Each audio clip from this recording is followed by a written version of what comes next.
Traveling with medications doesn't have to mean anxiety at security checkpoints, confiscated prescriptions, or awkward explanations to TSA agents. With the right documentation, proper packaging, and a simple checkpoint strategy, you'll pass through airport security faster than travelers carrying nothing but clothes. Here's exactly how to do it. Millions of Americans travel with prescription medications every year, but confusion about TSA rules creates unnecessary stress. Some travelers get pulled aside for additional screening, others have medications confiscated. Many waste time explaining medical conditions to agents who don't need that information. The good news? TSA has clear guidelines for medication travel. They're just not widely publicized. Most checkpoint delays happen because travelers don't know three things: what documentation to bring, how to package medications properly, and what to say at security. These 7 steps work for everything from basic prescriptions to controlled substances, liquid medications, and medical devices.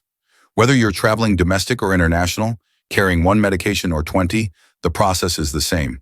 The difference between a smooth checkpoint experience and a stressful one comes down to preparation. The first step takes 10 minutes and prevents 90% of medication travel problems. If you're getting value from this video, make sure you hit the like button and subscribe to the channel. It helps the video reach more people and ensures you never miss any of our upcoming updates. Step 1. Documentation prep. Before you pack a single pill, gather documentation that proves your medications are legitimately prescribed. This step prevents TSA delays and protects you if medications get questioned. Call your pharmacy and request a printed medication list. This document shows your name, prescribing doctor, medication names, dosages, and quantities. Most pharmacies provide this free within 24 hours. Ask for it on an official pharmacy letterhead. Next, check each medication bottle. The prescription label must be current, legible, and match your ID exactly. If your name on the bottle differs from your ID, bring documentation proving the name change. For controlled substances like pain medications or ADHD prescriptions, get a signed letter from your doctor on official letterhead. The letter should state your name, medication name, dosage, and medical necessity. Keep this letter separate from your medications in an accessible pocket. Common mistake: assuming the prescription label is enough. Labels fade or get damaged. A backup pharmacy document solves this instantly. Time saver. Take photos of all documentation and email them to yourself. If paper copies get lost, you can access them on your phone at security. Once documentation is ready, the next step is organizing the medications themselves. Step 2. Proper packaging. TSA strongly recommends keeping medications in original prescription bottles, but many travelers use pill organizers for convenience. Here's how to handle both correctly. If keeping medications in original bottles, verify each label is intact and readable. Place all bottles together in a clear zippered bag separate from toiletries. This makes screening faster. If you use a weekly pill organizer, you're still allowed to fly with it, but you must bring additional documentation. Pack your pharmacy medication list in the same bag as the organizer. Some travelers also photograph each original prescription bottle for reference. For medications without bottles, like samples from your doctor, bring the original packaging or a doctor's note explaining what they are. Common mistake: mixing medications with vitamins and supplements in the same organizer. Keep prescriptions separate from non-prescription items. Time saver: use a clear makeup bag or small packing cube specifically for medications. Transparent containers speed up visual inspection. Never pack medications in checked luggage. Airlines lose bags. Temperature fluctuations in cargo holds can damage certain medications, but pills and bottles are straightforward compared to liquid medications. If you're getting value from this video, make sure you hit the like button and subscribe to the channel. It helps the video reach more people and ensures you never miss any of our upcoming updates. Step 3. Liquid medications. Liquid medications are exempt from the standard 3.4-ounce liquid rule. You can bring insulin, eye drops, liquid antibiotics, cough syrup, and other medically necessary liquids in any quantity, but TSA requires specific handling. Separate all liquid medications from regular toiletries before you reach security. Place them in their own clear bag. Remove this bag from your carry-on and place it in a separate bin at the checkpoint. Inform the TSA agent verbally before screening begins. Say, "I have liquid medications," and point to the bag. They'll inspect it separately but won't make you discard anything. Keep liquid medications in original pharmacy bottles when possible.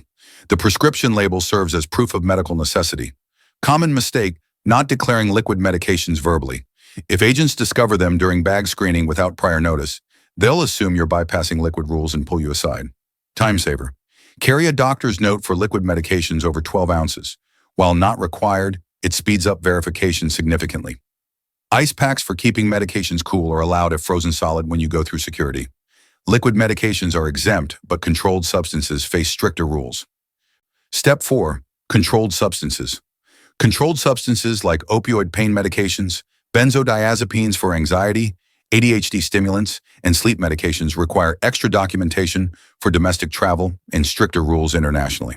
For domestic flights, always carry controlled substances in original prescription bottles. The label must show your name, medication name, prescribing doctor, and pharmacy information. Carry only the amount you need for your trip plus a few days extra. Bring a doctor's letter on official letterhead stating the medication is medically necessary. Include the doctor's contact information. Never carry someone else's controlled substances, even if they're traveling with you. Each person must have their own prescription in their own name. Common mistake, carrying large quantities without explanation. Bringing a 90-day supply for a weekend trip raises red flags. Stick to reasonable amounts based on trip length. Time saver, place controlled substances and their documentation in an easily accessible outer pocket. If questioned, you can produce everything immediately. Some states have additional restrictions on controlled substances. Research your destination state's laws. Domestic travel has clear rules, but international travel requires even more preparation. If you're getting value from this video, make sure you hit the like button and subscribe to the channel. It helps the video reach more people and ensures you never miss any of our upcoming updates. Step 5. International travel. International medication travel requires research specific to your destination country. Some U.S. medications are restricted or completely banned in other countries, even with valid prescriptions. Before booking international flights, check your destination country's embassy website for medication restrictions. Search specifically for each medication by generic name. Common ADHD medications, certain pain relievers, and some anxiety drugs face restrictions in countries like Japan, Singapore, and the United Arab Emirates. If your medication is restricted but allowed with special permission, apply for authorization at least 30 days before travel. Most countries require a letter from your doctor and copies of prescriptions. Carry all international medication documentation in English and translate it into the destination country's language. Common mistake, assuming your prescription is enough.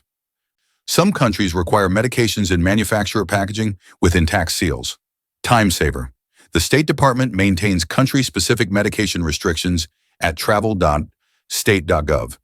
Bring extra medication for international trips. Finding equivalent medications abroad can be difficult and expensive. Once you have documentation and packaging handled, strategic packing prevents checkpoint delays. Step 6. Packing strategy. Where you pack medications in your carry-on affects how quickly you move through security and how easily you can access them during travel. Place all medications in an outer, easily accessible pocket of your carry-on bag. Never bury them at the bottom under clothes and toiletries. If TSA needs to inspect them, you want to pull them out quickly. Keep medications with you in your personal item, not your larger carry-on that might get gate-checked if overhead bins fill up. Pack a one-day supply of critical medications in a separate small bag in a different location. If your main medication bag gets lost or stolen, you have emergency backup. Common mistake, packing all medications together with no backup. Separate your supply between your carry-on and your travel companion's bag if possible. Time saver. Use a designated medication travel case with clear compartments. Always carry more medication than you think you'll need. Bring at least 3 extra days' worth. Once medications are properly packed, knowing what to do at the checkpoint eliminates remaining stress. If you're getting value from this video, make sure you hit the like button and subscribe to the channel. It helps the video reach more people and ensures you never miss any of our upcoming updates. Step 7. TSA checkpoint. At the security checkpoint, you control the pace by communicating clearly and knowing your rights. When you place your bags on the conveyor belt, inform the TSA agent if you're carrying liquid medications, large quantities of pills, or medical devices. A simple statement like, "I have prescription medications in this bag," gives them context. You are not required to disclose what conditions you have or why you take specific medications. TSA agents cannot ask about your medical history. If an agent requests to open your medication bottles, you can ask them to put on new gloves first to avoid contamination. Medications do not need to go through the X-ray machine separately unless you're carrying liquid medications over 12 ounces or medical devices. Common mistake, over-explaining your medical conditions. TSA doesn't need your health history. Keep communication focused on what you're carrying. Time saver. If you have multiple medications or complex medical needs, Request TSA Cares assistance 72 hours before your flight. Pills and liquids are straightforward, but medical devices need special handling. These 7 steps cover every medication travel scenario, but there's one protection most travelers don't know exists.